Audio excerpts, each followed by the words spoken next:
დღევანდელი თემაა იმის შიში, რომ ჭკუიდან შეიშლები. გაგიკვირდებათ, რომ იცოდეთ, რამდენ ადამიანს აქვს ამის შიში და აუცილებელია აქ ვიცოდეთ, რატომ შეიძლება რომ ადამიანს ჰქონდეს ესეთი შიში, იმიტომ რომ ყველა მსგავს ობსესიას აქვს რაღაცა ძირეული შიში, რომელიც უფრო დიდია ვიდრე ის, რაც ზედაპირზე ჩანს. ზედაპირზე ამ შემთხვევაში არის ზუსტად ამ ჭკუიდან შეშლის შიში და ამის ქვემოთ რა დანაკარგი შეიძლება იდგეს ადამიანისთვის, რომელსაც ეს შინიად არის იდაკარგვაც არ უნდა. ეს შეიძლება იყოს ცხოვრება, რომ ცხოვრებაში ვერ გავაკეთებ იმ ყველაფერს, რისი გაკეთებაც მინდოდა და დავკარგავ ამ ყველაფერს. მეორე, სიყვარული, რომ დავკარგავ საყვარელ ადამიანს ან საყვარელ ადამიანებს. და მესამე, identity ან იდენტობა, რომ დავკარგავ საკუთარ იდენტობას. ანუ, აქ რო განვიხილოთ, მაგალითად, ზუსტად ეს სიყვარულის დაკარგვის შიში, ხო, რომ ვიღაცის სიყვარულს დავკარგავ, თუ ჭკუიდან შევიშლები, იმიტომ რომ ესეთი აღარავის აღარ ვენდობები, მარტო დავრჩები, მოვკვდები და ყველაფერი ძალიან საშინელად იქნება. აქ შევხედავდი პირველ რიგში, რას ვაკეთებ ცხოვრების განმავლობაში, ჭკუიდან დაკარგვა დავივიწყოთ ცოტახანი. რას ვაკეთებ რეალურ ცხოვრებაში, დღის განმავლობაში, ისეც, რითაც ვაკონტროლებ ზუსტად ამას, რომ სხვისი სიყვარული არ დავკარგო. people pleasing-ს რო ეძახიან, რითი ვცდილობ, რომ ვიღაცაებს ვარგო, რითი ვცდილობ, რომ ვემსახურო მათ, რაც მე არ მრგებს. სად ვკარგავ საკუთარ თავს სხვების დაკარგვის შიშით.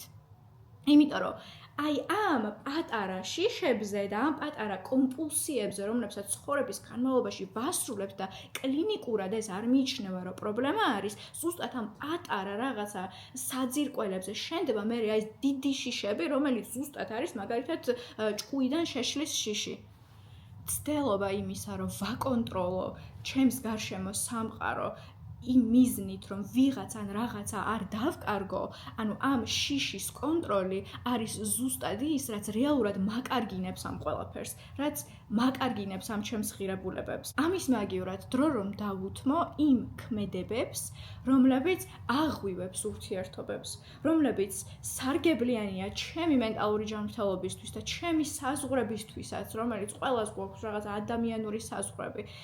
ამისთვის რა არის სარგებლიანია, ესეთ ქმედებებზე რა დავფიქრდეთ. მაგალითად, ერთ-ერთი სავარჯიშო ამის შეიძლება იყოს, რომ სანამ ვიღაცას რაღაცა ტექსტურ შეტყობინებას გავუგზავნი, არ გადავიკითხო.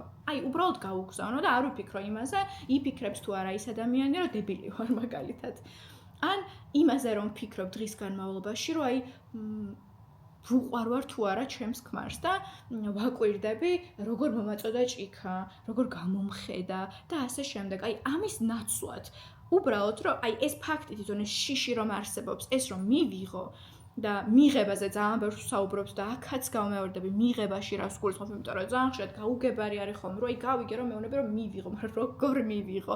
რეალურად მიღება არის ყველაზე უქმედო და უმარტივესი რაღაცა, რაც კი არსებობს.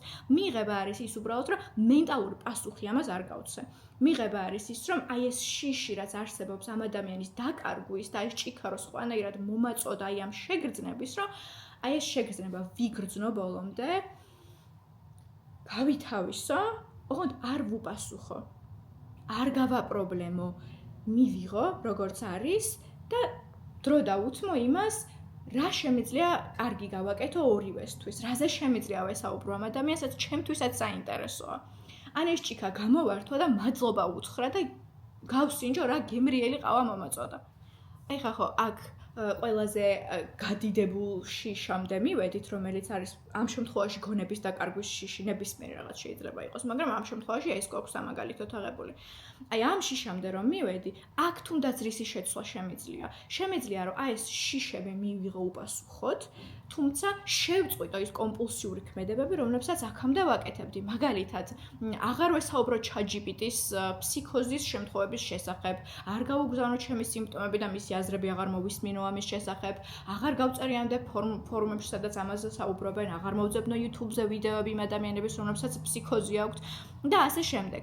ანუ ეს ყველაფერი, რასაც ვაკეთებდი არაჯანსაღად, როგორ შემიძლია ავიღო და დავატრიალო და ჩემი ღირებულებების მიხედვით ვიცხოვრო ახლა. მაგალითად, დავკავდე სოციალური აქტივობებით, ვესაუბრო სხვა ადამიანებს.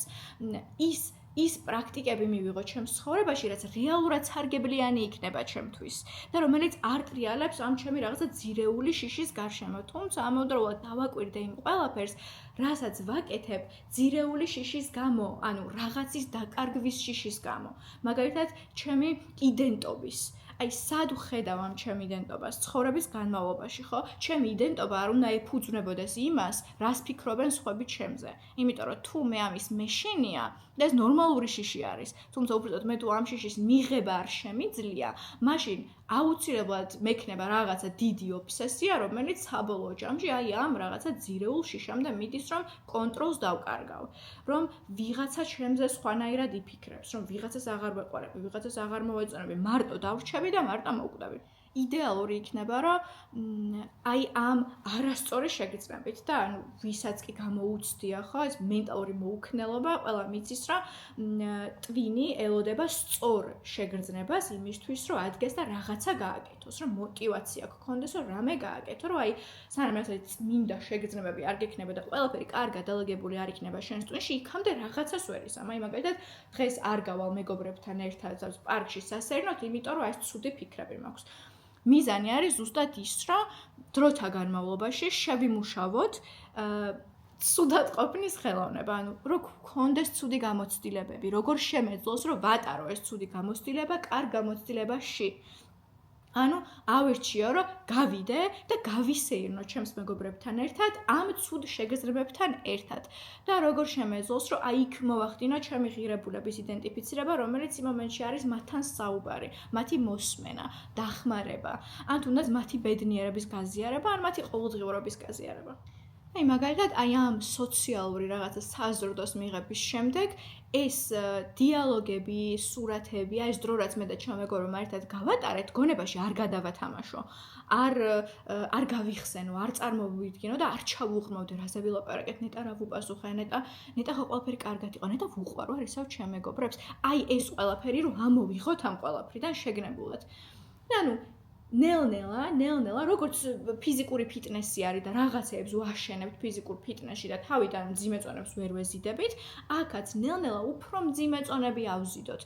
აი მაგალითად მე მინდოდა რომ გამეხსნა წიგნების მაღაზია, მაგრამ არასოდეს ადამიანებს ამის შესახებ არ ვუყვებოდი, გავხსენი ეს წიგნების მაღაზია, მაგრამ არავის არ ვეუბნები, იმიტომ რომ შეიძლება მალე ჭკუიდან შევიშალო და მე ყველას ეცოდინება რომ აი მე ის გოგო ვარ, წიგნების მაღაზია რო გახსნე, ხა ჭკუიდან შეიშალა საწყალი.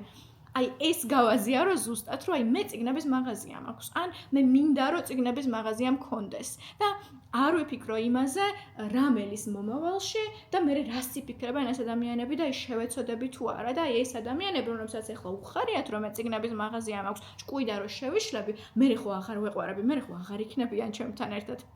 აი ეს ყველაფერი რომ მოვაშოროთ ამას. ანუ დიფუზია რო გავაკეთოთ საკუთარი ტვინიდან, რომელიც აქამდე მიხსენები არის ექიმი სტივენ ჰეისის ტერმინი და ნიშნავს საკუთარი გონებიდან დისტანციის მოპოვებას.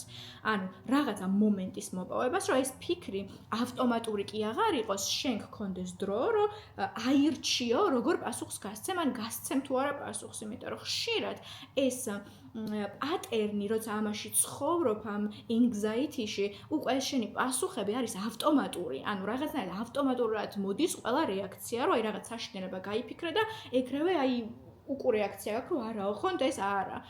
და დიფუზია არის რომ შენ მოიპოვო სივრცე ამ ყველაფერს შორის. ანუ ეს ფიქრი რომ მოვიდა ავტომატური არა კი აღარ იყოს და ეს რაღაც შებოჭილი შეგრძნება კი აღარ იყოს, შეამჩნიო. ესეც აი presence-ის მომენტი არის, ანუ ამ მომენტში ყოფნის ხელოვნების, რაც უფრო ამ მომენტში ხარ სმენით, თვალებით და გონებით, უფრო შეგიძლია შეამჩნიო შენს ტვინში რა პროცესები მიმდინარეობს. შესაბამისად, როცა ესეთი ფიქრი შემოდის, მოიპოვებ დროს, რომ შეამჩნიო, რომ ეს ფიქრი არსებობს, რაც გაძლევს დროს, რომ არჩევანი გააკეთო და შემდეგ გაკეთებ არჩევანს, რომ მისცე უფლება ამ ფიქრს იყოს, სადაც არის და შენი ღირებულებების მიხედვით იცხოვრო და იმოძრავო. ეს არის შემდეგი thought of the day.